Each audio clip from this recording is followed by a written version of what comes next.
কারণ ওরা হয়তো বুঝে ফেলেছে যে পৃথিবীতে আমরা আর বেশি দিন নাই, যা শুরু করেছি ওয়ার্ল্ডে আমরা নিজেরাই পৃথিবীটা ধ্বংস করে ফেলি নাকি আল্লাহ ভালো জানে। আল্লাহ পাক একা ছিলেন, কিচ্ছু ছিল না, কথা ঠিক আছে? হুয়াল আউয়ালু, আল্লাহ পাক প্রথম, তার আগে কিছু ছিল? আচ্ছা, এরপর আল্লাহ পাক সৃষ্টি করলেন কি? কলমের আগে হচ্ছে আরশ, কলমের আগে আরশ, এবং তার কানা আরশুহু আলাল মা, তার আরশটা ছিল কিসের উপরে? পানির উপরে। আল্লাহ পাক এরপর সৃষ্টি করেছেন কলম, সৃষ্টি করে বলেছেন উকতুব, তুমি লিখো। কলম বলেছে মাযা আকতুব, আমি কি লিখবো? আল্লাহ বলছেন কিয়ামত পর্যন্ত সব লিখে ফেলো। লাউহে মাহফুজের মধ্যে পুরো হিস্ট্রির শুরু থেকে শেষ পর্যন্ত কি হবে সব লেখা আছে, একদম টু দা পয়েন্ট লেখা। আপনি চাইলেও আপনার তাকদীর এর মৌলিক বিষয়গুলো পরিবর্তন করতে পারবেন না, পারবেন? কার হাতে এটা? আল্লাহর হাতে। এখানে একটা কথা বলি, এখনকার এই যে বিজ্ঞান শোনেরা কি তাকদীরে বিশ্বাস করে? করে না। আর তাকদীর হচ্ছে ইমানের 6 পিলারের এক পিলার। কেউ যদি তাকদীরে বিশ্বাস না করে সে কি ইমানদার হবে? হবে না। আপনার শিক্ষার মধ্যে কুফরি আছে।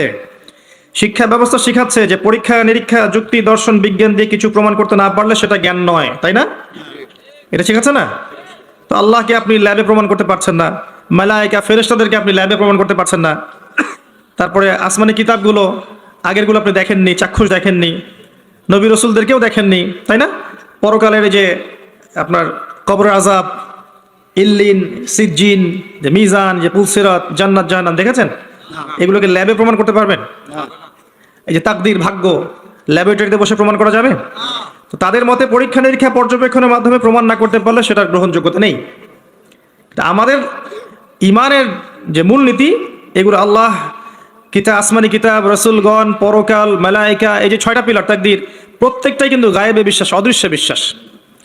দেখি নাই আল্লাহকে, বিশ্বাস করি, করি না?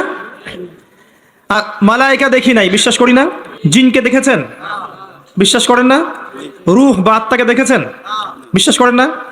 কবরের আযাব, জান্নাত জাহান্নাম, মিজান, পুলসিরাত, এগুলো বিশ্বাস করেন না? এগুলো যেগুলো আমরা বিশ্বাস করি সেগুলো সব গায়েব না অদৃশ্য নয়? আলিফ লাম মিম যালিকাল কিতাব লা রাইবা ফিহি হুদাল লিল মুত্তাকিন আল্লাযীনা ইউমিনুনা বিল গায়ব, এই যারা গায়েবের প্রতি বিশ্বাস করে তারাই তো মুত্তাকি, তাই নয় কি? আর এই বইটা মুত্তাকিদের জন্য। তো মুত্তাকি হতে হলে, ইমানদার হতে হলে আমাকে গায়েবে বিশ্বাস করতে হচ্ছে। আর তারা বলছে গায়েবে বিশ্বাস করলে আপনি মৌলবাদী। কথা বুঝতে পারছেন এবার? যেহেতু এগুলো মৌলিক বিষয়, ফান্ডামেন্টাল বিষয়, যেগুলো আপনি পরীক্ষা নিরীক্ষা যুক্তি দর্শন দিয়ে প্রমাণ করতে পারছেন না, তারপরেও বিশ্বাস করছেন, তাহলে আপনি একজন মৌলবাদী তাদের মতে। এই হলো একটা সংজ্ঞা ওদের। আর আমরা বলছি যে আমরা যতক্ষণ পর্যন্ত এই 6টা পিলারে বিশ্বাস করছি না ততক্ষণ মুমিনই হতে পারছি না, মুসলিমও হতে পারছি না। মুত্তাকি মুহসিন হওয়া তো অনেক দূরের কথা। তাই একজন ফান্ডামেন্টালিস্ট না হলে আমি পরিপূর্ণ মুসলিমই হতে পারবো না। তাই প্রত্যেকটা মুসলিমকে মৌলবাদী হতেই হচ্ছে, তাই নয় কি? তো এই শব্দটা ভালো না খারাপ? ভালো শব্দ, ভালো শব্দ অবশ্যই। কারণ ফান্ডামেন্টাল বিষয়গুলোতে বিশ্বাস না করলে আমি তো মুসলিমই হতে পারবো না। তাদের বিষয়গুলো একটা সমস্যায় ভোগে, সেটা হচ্ছে যে জ্ঞান আল্লাহর পক্ষ থেকে এসেছে এটা তারা বিশ্বাস করতে চায় না। জ্ঞান যে আল্লাহর পক্ষ থেকে এসেছে এটা তারা বিশ্বাস করতে চায় না। আমরা কোরআনে দেখছি আল্লাহ পাক বলছেন ওয়াল্লামা আদামাল আসমাআ কুল্লাহা, আল্লাহ পাক আদম আলাইহিস সালামকে সমস্ত নাম শিক্ষা দিয়েছেন। আদম আলাইহিস সালাম জানতেন না? জানতেন না। ওয়াল্লামাল ইনসানা মা লাম ইয়ালাম, মানুষকে সেই জ্ঞান শিক্ষা দিয়েছেন যা মানুষ জানতো না।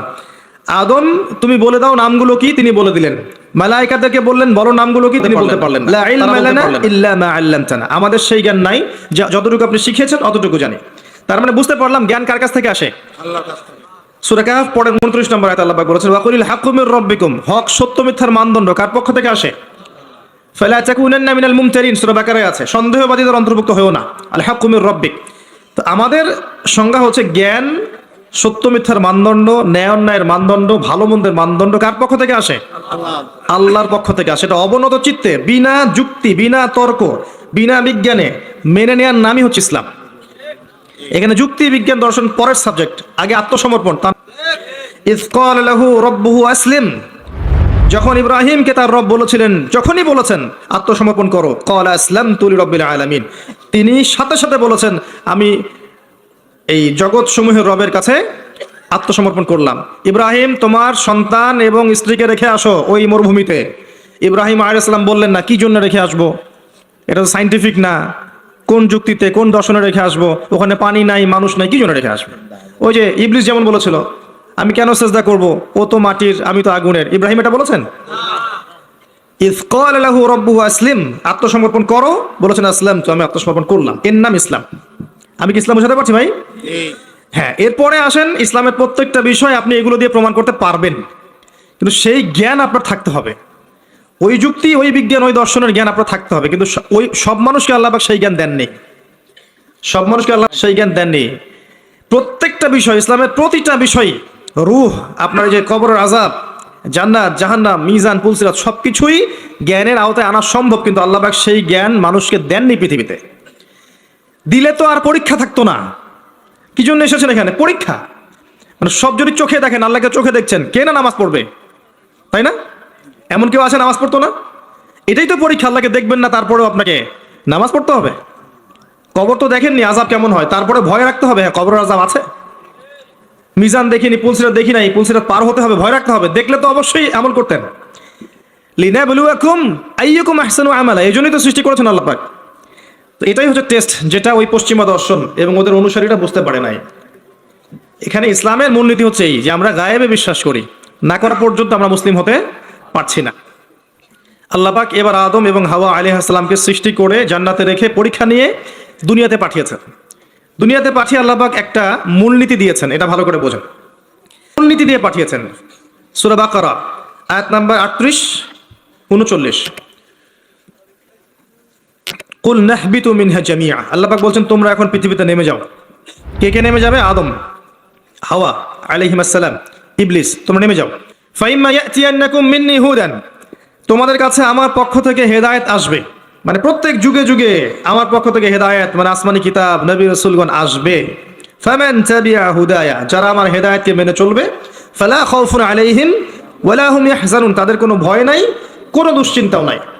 এই দুনিয়ার জীবনে হায়াত দেওয়া হবে 100, 200, 300, 500, 1000 বছর। আগে তো ছিল, এখন না হয় কম, গড়াইও আর কি।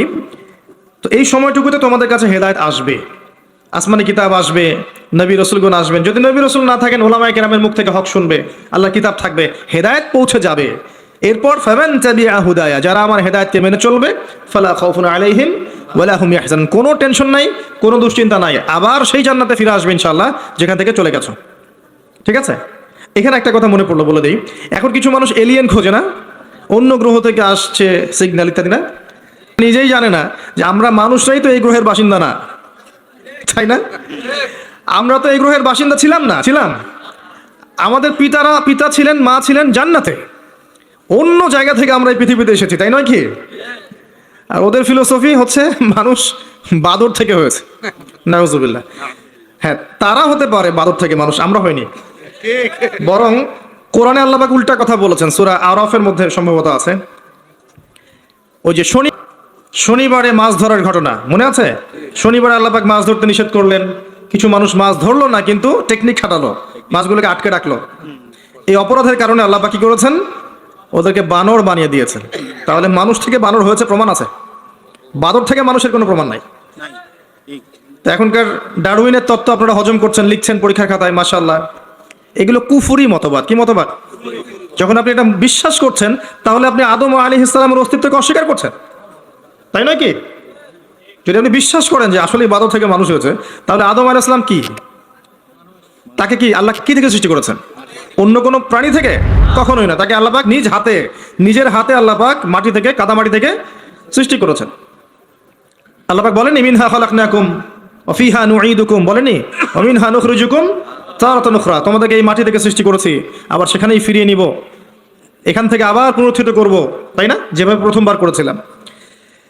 তো খেয়াল রাখবেন, পড়াশোনা করতে গিয়ে যেন কুফরি না হয়ে যায়। তো এই একটা আয়াত আল্লাহ পাক বললেন তোমরা নেমে যাও, কিন্তু হেদায়েত আসবে, যারা হেদায়েত মেনে চলবে তারা আবার জান্নাতে ফিরে আসবে। তারপর আরেকটা আয়াত আছে 39, আল্লাহ পাক বলছেন ওয়াল্লাযীনা কাফারু, তবে যারা কুফরি করবে, ওয়া কাযযাবু বিআয়াতিনা, এবং আমার আয়াতগুলোকে মিথ্যা প্রতিপন্ন করবে, কাযযাবন্ন করবে, ফাউলাইকা আসহাবুন নার, তারা চিরস্থায়ী, তারা জাহান্নামের অধিবাসী হবে, হুম ফিহা খালিদুন, তারা সেখানে চিরস্থায়ী থাকবে। এটা কি জীবন দর্শন না? সহজ সরল জীবন দর্শন। আল্লাহর পক্ষ থেকে হেদায়েত আসবে, দুনিয়ার সময়টা লিমিটেড, এই সময়ে হেদায়েত আপনার কাছে আসবে, এটা আল্লাহর দায়িত্ব পৌঁছে দেয়া। এরপর যদি আপনি মেনে নেন, আপনি সেই জান্নাতে যাবেন ইনশাল্লাহ, যেখান থেকে এসেছেন ইনশাল্লাহ। আর যদি আপনি না মানেন, অস্বীকার করেন, মিথ্যা প্রতিপন্ন করেন, তাহলে ওই ইবলিসের সাথেই, অহংকারী ইবলিসের সাথেই চিরস্থায়ী জাহান্নামে যেতে হবে। আমরা এখন কি চাই সেটা আমাদেরকে সিদ্ধান্ত নিতে হবে, তাই নয় কি? আল্লাহ পাক কি জোর করবেন? আল্লাহ পাক জোর করবেন না। কুলিল হাক্কু মির রাব্বিকুম ফামান শাআ ফালইউমিন, যার ইচ্ছা হয় সে ঈমান আনুক, ওয়া মান শাআ ফালইয়াকফুর, যার ইচ্ছা হয় অস্বীকার করুক। আল্লাহ দুনিয়াতে আযাব দিতে পারেন, বিপদ আপদে ফেলতে পারেন, শাস্তি দিতে পারেন, চিরস্থায়ী জাহান্নাম দুনিয়াতে দিবেন না, দিবেন? আল্লাহ ফিরে আসার সুযোগ দিবেন। আর আল্লাহ আরো বলেছেন ওয়া হাদাইনাহুন নাজদাইন, আমি দুইটা পথ দেখিয়ে দিয়েছি। অন্য সূরা আল্লাহ পাক বলেছেন ইম্মা শাকিরা ওয়া ইম্মা কাফুরা, ইচ্ছা হলে তুমি কৃতজ্ঞ হও, ইচ্ছা হলে অকৃতজ্ঞ হও। লা ইকরাহা ফিদ-দীন, দিনে কোনো জবরদস্তি নেই, ঘাট ধরে কাউকে ইসলাম কবুল করাতে হবে না, হবে? আল্লাহ পাক চান্স দিয়েছেন এই সময়টুকুতে। এবার আসেন যে প্রত্যেক যুগে আল্লাহ পাক কি তার পক্ষ থেকে নবী রাসূল পাঠাননি? আসমানি কিতাব পাঠান নাই? নূহ আলাইহিস সালাম 950 বছর দাওয়াত দিয়েছেন, তার কাছে আল্লাহর কিতাব আসেনি? 950 বছর দাওয়াত দেওয়ার পরে কিছু মানুষ ইসলাম কবুল করেছে, কিছু বেশিরভাগ মানুষই করে নাই। যে বেশিরভাগ মানুষ করেনি, আল্লাহ পাক তাদেরকে ডুবিয়ে দিয়েছেন না? আর নূহ আলাইহিস সালামকে এবং তার সঙ্গী সাথী সহ নাজাত দিয়েছেন, উদ্ধার করেছেন, করেননি? একই সুন্নাহ। আদ জাতির কাছে যান, বড় বড় দেহের যারা ঈমান এনেছে আল্লাহ পাক উদ্ধার করেছেন, ঈমান আনে নাই দুনিয়ায় দুনিয়াতেও লাঞ্ছিত করেছেন, পরকালেও চিরস্থায়ী জাহান্নামে পাঠাবেন। সামুদ জাতি, সালেহ আলাইহিস সালাম, একই কাহিনী। যারা ঈমান এনেছে আল্লাহ পাক উদ্ধার করেছেন, ঈমান আনে নাই ধ্বংস করে দিয়েছেন। কওমে মাদিয়ান, শুআয়ব আলাইহিস সালামের কওম, একই ঘটনা। ঈমান এনেছে উদ্ধার, ঈমান আনে নাই আল্লাহ পাক ভূমিকম্প দিয়ে ধ্বংস করেছেন। ফিরআউন, একই ঘটনা।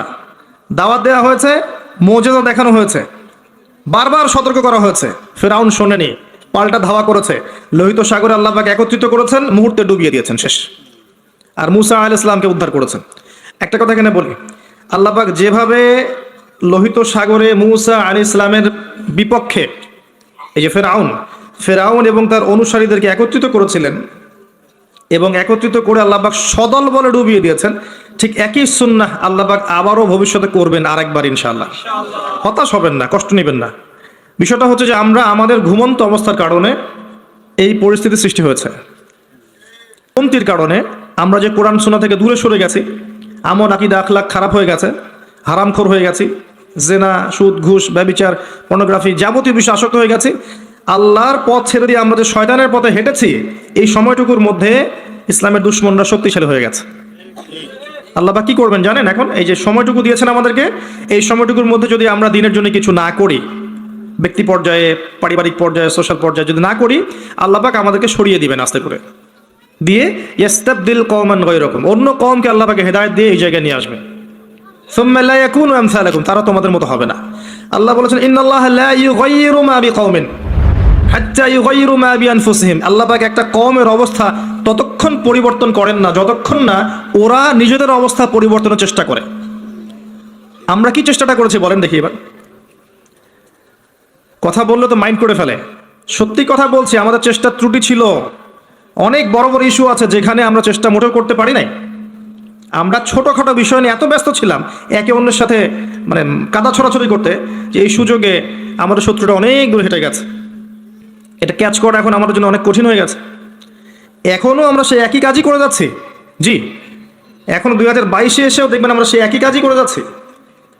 আর যারা চেষ্টা করেছিলেন সত্যিকার অর্থেই, তাদেরকে আমরা দিন দিন হারিয়ে ফেলেছি, তাদেরকে আমরা ডে বাই ডে হারিয়ে ফেলেছি। আল্লাহ পাক যেন নতুন প্রজন্ম সৃষ্টি করেন। আল্লাহ যাকে পছন্দ করেন আল্লাহ পাক যেন তাকে কবুল করেন। আল্লাহ যার মধ্যে খুলুসিয়াত দেখেন, সামর্থ্য দেখেন, যোগ্যতা দেখেন, ঈমান দেখেন, তাকওয়া দেখেন, আল্লাহ পাক তাকেই যেন কবুল করেন। এবং তাদেরকে দিয়ে আল্লাহ পাক এমন একটা রেভলিউশন ক্রিয়েট করেন যাতে আগামী দিনগুলোতে মুসলিমরা অধঃপতনের হাত থেকে রক্ষা পায় এবং কোরআন এবং হাদিসকে হাতে নিয়ে এই জালেম সভ্যতাকে চ্যালেঞ্জ করতে পারে। এবং আল্লাহর জমিন, আল্লাহর দ্বীনের যে নূর, যে রব, আল্লাহর দ্বীনের যে ফ্লেভার, যে আধ্যাত্মিকত্ব, যে পতাকার রং, এটা যেন আল্লাহ পাক প্রতিষ্ঠা করতে পারে, তৌফিক দান করেন, আমিন।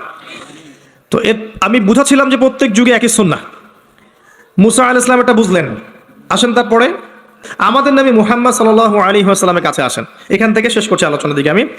মুহাম্মদ সাল্লাল্লাহু আলাইহি ওয়াসাল্লামের সময়ে আবু জাহেল, আবু লাহাব, উতবা, শাইবা, রাবিআ ছিল না? কুরাইশ। মুহাম্মদ সাল্লাল্লাহু আলাইহি ওয়াসাল্লামকে বাধা পেতে হয়েছে প্রথমত নিজেদের লোক থেকে, তাই না? নিজের ঘর, নিজের চাচা, নিজের বংশ। এটাই সুন্নাত ভাই, যে কবুলিয়াত যারা পাবে ওদেরকে ঘর থেকেই বাধা দেওয়া হয়, বিরোধী শক্তিরা পরে। আমরা কিন্তু দরুদে পড়ি আল্লাহুম্মা সাল্লি আলা মুহাম্মদ ওয়া আলা আলি মুহাম্মদ কামা সাল্লাইতা আলা ইব্রাহিম। কখনো কি চিন্তা করেছেন যে অন্য নবীদের নাম বাদ দিয়ে এখানে ইব্রাহিমের নাম কেন? ভেবেছেন কখনো? একটু দুজনের জীবনী পড়ে দেখবেন, দুজনের জীবনীর মধ্যে অনেক মিল আছে। এমনকি আমাদের নবীজি বলেছেন সাল্লাল্লাহু আলাইহি ওয়াসাল্লাম, মিরাজের রাতে আমি যখন আল্লাহর সাথে দিদার সাক্ষাতে গিয়েছিলাম, তখন আমি দেখেছি ইব্রাহিম আলাইহিস সালামকে, এবং আমার চেহারা ঠিক তার মতোই, তার চেহারা আমার মতোই, মানে চেহারাতেও মিল আছে। ইসলামের ছেলে ইসমাইল আলাইহিস সালামের বংশ হচ্ছে আমাদের নবী মুহাম্মদ সাল্লাল্লাহু আলাইহি ওয়াসাল্লাম। দুজনের জীবনী পড়ে দেখবেন, দুজনের জীবনীর মধ্যে প্রচুর মিল। নবী মুহাম্মদ সাল্লাল্লাহু আলাইহি ওয়াসাল্লামকে পরিবার থেকে বাধা পেতে হয়েছে। ইব্রাহিম আবেন আরবি ব্যাকরণ থেকে শুরু করে আপনি কোরআন, হাদিস, ফিকহ, অন্যান্য বিষয়গুলো ভালো শিখবেন ইনশাআল্লাহ। গিয়ে আপনি সুন্দর করে কোরআন পড়া শেখেন, পারবেন ইনশাআল্লাহ ভাই? তিলাওয়াত শিখতে 3 মাস লাগে বলেছি। 3 মাসকে আপনি যদি 90 ঘন্টায় ভাগ করেন, দেখবেন আপনি আপনার জীবনের 4 দিন দিচ্ছেন মাত্র। 4 দিন কোনো আলেমের কাছে যান, মুয়াজ্জিন, ইমাম সাহেব, কওমি মাদ্রাসা শিক্ষক, তার কাছে গিয়ে পড়ে থাকেন, আপনি দেখবেন কোরআন শিখে ফেলেছেন ইনশাআল্লাহ। ডেইলি 1 ঘন্টা করে সময় দেওয়া যাবে না ভাই? যাবে না? 1 ঘন্টা আপনি টেলিভিশন বা ফেসবুক, ইউটিউবিং করে কিন্তু নষ্ট করেন না? 1 ঘন্টার চেয়ে বেশি করেন। আড্ডা মেরে, গল্পগুজব করে, যে দোকানে চায়ের স্টলে বসে আমরা নষ্ট করি না? আমি যদি মারা যাই, এই মানুষগুলোর কেউই আমাকে মনে রাখবে না, যাদের জন্য আপনি এত কিছু করছেন। একটা সময় পর্যন্ত রাখতে পারে, এরপর আস্তে আস্তে মানুষের স্মৃতি থেকে কিন্তু আপনি ভুলে যাবেন। মানুষ কাদেরকে মনে রাখে? যারা পৃথিবীতে ভালো কিছু করে গেছে, এদেরকে মানুষ মনে রাখে, তাই না? কিন্তু আমরা যারা সাধারণ মানুষ, আমাদেরকে কি খুব বেশি মানুষ মনে রাখবে ভাই? রাখবে না। যাদের জন্য আমরা সারা জীবন দিয়ে দিচ্ছি, যে বাড়ি, গাড়ি, টাকা কড়ি, ব্যাংক ব্যালেন্স, এগুলো করছি, দেখা যাবে এগুলো করতে করতে আমাদের হায়াত শেষ, মৌতের 40 দিনের মধ্যে দেখবেন ভুলে গেছে, সম্পত্তি নিয়ে কারাকারি শুরু করে দিচ্ছে, করে না? তো দুনিয়ার মানুষের স্বার্থ দেখে নিজের স্বার্থ নষ্ট করার কোনো মানে হয়? আমাদের স্বার্থ হচ্ছে কবর, তাই না? আর পরকালে কোরআন আমার সাথে যাবে না? যাবে না? কোরআন সুপারিশ করবে না? করবে ইনশাল্লাহ। অতএব কোরআনকে সময় দেন, স্মার্ট হয়ে যান। আপনি আপনার ভালো বোঝার শেখেন, কোরআন পড়েন, কোরআন তেলাওয়াত করা শেখেন। 3 মাস, 4 মাস, 5 মাস, 6 মাস, যত সময় লাগে লাগুক, আপনি শেখেন, পারা যাবে ইনশাল্লাহ। আগামী রমজান আসার আগেই কারা কারা শিখবেন? হাত তোলেন ইনশাআল্লাহ। মাশাআল্লাহ, জাযাকুমুল্লাহ। বসুন। প্রত্যেক হরফে 10 নেকি পাবেন। আলিফ লাম মিম বললে 30 নেকি পাবেন। কোরআনে সূরা ফাতিহা পড়বেন, এটা সকল রোগের শেফা। আয়াতুল কুরসি পড়বেন প্রত্যেক ফরজ সালাতের পর। সূরা বাকারার 255 নম্বর আয়াত, আয়াতুল কুরসি। মৃত্যু ছাড়া জান্নাতে যাওয়ার জন্য কোনো বাধা নাই সেই ব্যক্তির। রাতের বেলা সূরা মুলক পড়বেন, ওই ব্যক্তির কবরের আযাব ইনশাআল্লাহ আল্লাহ পাক মাফ করে দিবে। সূরা কাহাফ পড়বেন শুক্রবার, জুমার দিনে, আল্লাহ পাক আপনার জীবদ্দশা বের হলেও আপনাকে আল্লাহ পাক হেফাজত করবে ইনশাআল্লাহ। সূরা ইয়াসিন মুখস্থ করবেন, আর রহমান পড়বেন, সূরা বাকারার শেষের 2-3 আয়াত পড়বেন রাতের বেলা। সারা রাত ইবাদত করলে যে নেকি হয়, আপনি এখন সূরা বাকারার শেষে 3 আয়াত পড়ে ঘুমিয়ে যান, সেই নেকি পাবেন ইনশাআল্লাহ।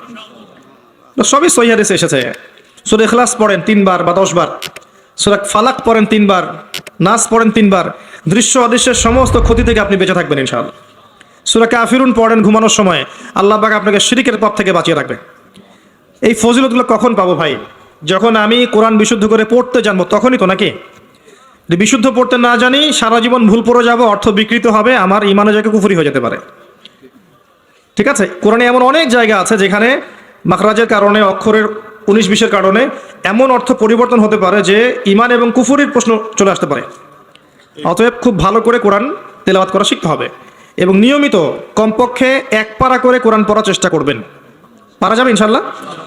ডেইলি 1 পারা মানে আপনার মাসে 30 পারা, মানে প্রতি মাসে আপনি 1টা খতম দিচ্ছেন, বছরে আপনি 12টা খতম দিচ্ছেন। পারা যাবে ইনশাআল্লাহ? আল্লাহ পাক তৌফিক দান করুন, আমিন। 1 পারা পড়তে খুব বেশি সময় লাগে না। সর্বোচ্চ আপনার যদি পড়ার ফ্লুয়েন্সি থাকে, আপনি আধা ঘন্টা 40 মিনিট লাগবে। যদি একটু ধীরে পড়েন 1 ঘন্টা লাগবে। এই কাজটা করতে পারেন। আমার পরামর্শ হচ্ছে ফজরের নামাজের পরে ফজরের নামাজটা পড়া হয়ে গেল, পড়ে আপনি এখন জিকির আজগার করছেন, তাসবিহ তাহলিল করছেন, করতে করতে করতে কোরআনটা নিয়ে বসলেন, বসে এক পারা পড়ে ফেললেন।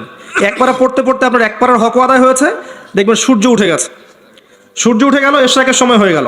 তখন আপনি 2 রাকাত নামাজ পড়ে বাসায় ফিরে যান, একটা কবুল হজ, একটা কবুল ওমরার নেকি পাবেন ইনশাআল্লাহ। মনে করেন ঢাকা শহরের মানুষ, এখন আমি তো ঢাকার মানুষ হয়ে গেছি, জ্যামটা একটা কমন জিনিস না? জ্যামে বসে আছে আধা ঘন্টা 1 ঘন্টা বসে আছে, এই যে ফোন আছে, আপনি ফোনে অ্যাপস আছে না, অ্যাপস বের করেন, 10টা 20টা পড়ে ফেলতে পারবেন না? সময়টা কাজে লাগলো। সময় কাজে লাগাতে হবে, টাইম ভাগ করে করে স্মার্ট হতে হবে, টাইমটা কাজে লাগাতে হবে। মনে করেন আপনি শীতের বেলা ব্যাডমিন্টন খেলছেন, কথার কথা, অনেক সময় অনেক খেলাধুলা করে, ওই সময়টুকুর মধ্যেও কিন্তু আপনি সুবহানাল্লাহ পড়তেই থাকতে পারেন, মনে মনে পারেন না? আলহামদুলিল্লাহ পড়তে থাকতে পারেন, আল্লাহু আকবার পড়তে থাকতে পারেন। মানে আপনি একটা কাজ করছেন আর একটা কাজ করতেছেন মনে মনে। এটাকে বলে যে প্রোডাক্টিভ মুসলিম, মানে আপনি আপনার সময়টাকে মূল্যায়ন করছেন। একই সাথে কয়েকটা কাজ করতে শিখতে হবে, একই সাথে কয়েকটা কাজ। আপনি হাঁটছেন, বাইক চালাচ্ছেন, বাইক চালাতে চালাতে আপনি পড়ছেন লা ইলাহা ইল্লাল্লাহু ওয়াহদাহু লা শারীকা লাহু লাহুল মুলকু ওয়া লাহুল হামদু ওয়া হুয়া আলা কুল্লি শাইইন কাদির। পারা যায় না? ড্রাইভ করছেন, সুবহানাল্লাহ, আলহামদুলিল্লাহ, লা ইলাহা ইল্লাল্লাহ, আল্লাহু আকবার, পড়া যায় না? একটা কাজ করতে গিয়ে আরো অনেকগুলো কাজ করা যায়। এই যে জিকিরের মধ্যে সবসময় আছেন, সবসময় জিকিরের মধ্যে যারা থাকবে, এদের যে কি ফজিলত আছে পরকালে, এটা বোঝানোর মতো ভাষা নাই আমার কাছে। এটা আল্লাহওয়ালা হয়ে যাবে, এবং এদের মুখ থেকে দেখবেন, মৌতের সময় দেখবেন মুখ থেকে লা ইলাহা ইল্লাল্লাহ কালিমা ঠিকই বের হয়ে গেছে ইনশাআল্লাহ। তো একজন সাহাবী এসে জিজ্ঞাসা করেছিলেন, আমাকে একটা আমল বলে দেন ইয়া রাসূলুল্লাহ, আমি একটা আমল ধরে রাখবো। তিনি বললেন, তোমার জিহবাকে সবসময় আল্লাহর জিকিরে সিক্ত করে রাখো। তো একটা কাজ করতে গিয়ে অনেক জিকির করা যায়, আমি এটা বলতে গিয়ে আসলাম, সময়কে কাজে লাগান। এক পারা করে পড়া সম্ভব প্রতিদিন? সম্ভব না? আল্লাহ পাক সবাইকে তৌফিক দান করুন, সবার আগে আমাকে তৌফিক দান করুন, আমিন। অর্থ বোঝেন আর নাই বোঝেন, তেলাওয়াত করেন, কারণ সবাই অর্থ বুঝতে পারবে না, এটা সবার পক্ষে সম্ভব নয়। কিন্তু অর্থ বোঝেন আর নাই বোঝেন, আপনাকে তেলাওয়াতটা শিখতে হবে এবং করতে হবে নিয়মিত এক পারা করে। যারা গবেষণা করতে চায় কোরআন, গবেষণার প্রথম শর্ত হচ্ছে আগে নিয়মিত তেলাওয়াত করা। নিয়মিত তেলাওয়াত করতে করতে করতে করতে আয়াতগুলো পরিচিত হয়ে যাবে আপনার কাছে। আয়াতগুলো যখন পরিচিত হবে, তখন দেখবেন আপনার পড়তে কম সময় লাগছে এবং খুব দ্রুত আপনি ফজিলতপূর্ণ আয়াতগুলো, সূরাগুলো পড়তে পারছেন। আর বিশ্বাস করেন, কোরআন তেলাওয়াত করার পরে যদি আপনি জেনারেল সাবজেক্টগুলো পড়তে বসেন, সায়েন্সের, আর্টসের, কমার্সের, আপনার মেমোরি শার্প হবে ইনশাআল্লাহ। আপনার পড়ায় কোনো ক্ষতি হবে না। গার্ডিয়ানরা মনে করে যে কোরআন 1 ঘন্টা পড়লে মনে হয় আমার ছেলে পিছায় পড়বে, জি না, বরং তার মেমোরি আরও শার্প হবে। এবং যে যত বেশি কোরআন তেলাওয়াত করে, তার মাথায় মানসিক চাপ নেওয়ার ক্ষমতা অত বাড়তে থাকে। মাথায় আপনি বেশি কোরআন পড়তে থাকেন, আপনি একসাথে মাথায় অনেক চাপ নিতে পারবেন। এটা খেয়াল করে দেখবেন, পড়া শুরু করেন, দেখবেন আপনি মাথায় অনেক চাপ নিতে পারছেন, মানসিকভাবে সুস্থ আছেন এবং ফ্রেশ আছেন। আরেকটা কথা বলি, জানি আমার এই কথাটা গডলেস ওয়ার্ল্ড বলতে বোঝাচ্ছি যে আল্লাহীন এই সভ্যতা। আমি আল্লাহ মানে গড বলিনি, ওদের ভাষায় বলেছি, ওরা একটা গডলেস ওয়ার্ল্ড, আল্লাহীন একটা সভ্যতা। আল্লাহ বিশ্বাস করেন, ঈশ্বরে বিশ্বাস করে না। আল্লাহর নাম কিন্তু গড বা ঈশ্বর নয়, আল্লাহর নাম আল্লাহ। ওদেরকে বুঝাতে গিয়ে শব্দটা বললাম আমি, ওরা, আপনার কাছে মনে হবে যে যত রোগ ব্যাধি, বিপদ আপদ, বালা মুসিবত আছে, রোগ ব্যাধির কথাই ধরেন, এগুলোর শুধু চিকিৎসা দিয়ে শেফা হয়, আপনার কাছে এটা মনে হতে পারে। কোরআনে আল্লাহ পাক বলেছেন কোরআনও শেফা। কোরআন যারা বেশি বেশি তেলাওয়াত করে, এই তেলাওয়াতের বরকতে আল্লাহর ইচ্ছায় সে আরোগ্য লাভ করতে পারে।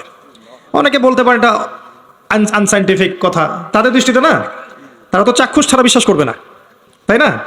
আল্লাহ পাক কোরআনে বলেছেন, ওয়া নুনাজ্জিলু মিনাল কোরআন মা হুয়া শিফাউ ওয়া রাহমাতুল লিল মুমিনিন। আমি কোরআন নাজিল করেছি, এই কোরআনের মধ্যে মুমিনদের জন্য শেফা আছে, আরোগ্য আছে, দেহের আরোগ্য, মনের আরোগ্য আছে, আত্মার রোগের শেফা আছে, এখানে দেহের শেফা আছে। আরেকটা আয়াত বলতে যাচ্ছি, সূরা বানু ইসরাঈল। আপনি খেয়াল করে দেখবেন, যারা কোরআন তেলাওয়াত খুব বেশি বেশি করে, অনেক ধরনের বিপদ আপদ, বালা মুসিবত, রোগ ব্যাধি থেকে আল্লাহ পাক হেফাজত করে রাখেন তাদেরকে। এটা তারা বুঝতে পারে, আপনি বুঝতে পারবেন না। আল্লাহ সূরা বানি ইসরাঈলের মধ্যে বলেছেন, আল্লাহ বলেছেন যে ওয়াইদা ক্বরাতাল কোরআন, হে নবী যখন তুমি কোরআন তেলাওয়াত করবে বা করো, জাআলনা বাইনাকা ওয়া বাইনাল্লাযীনা লা ইউমিনুনা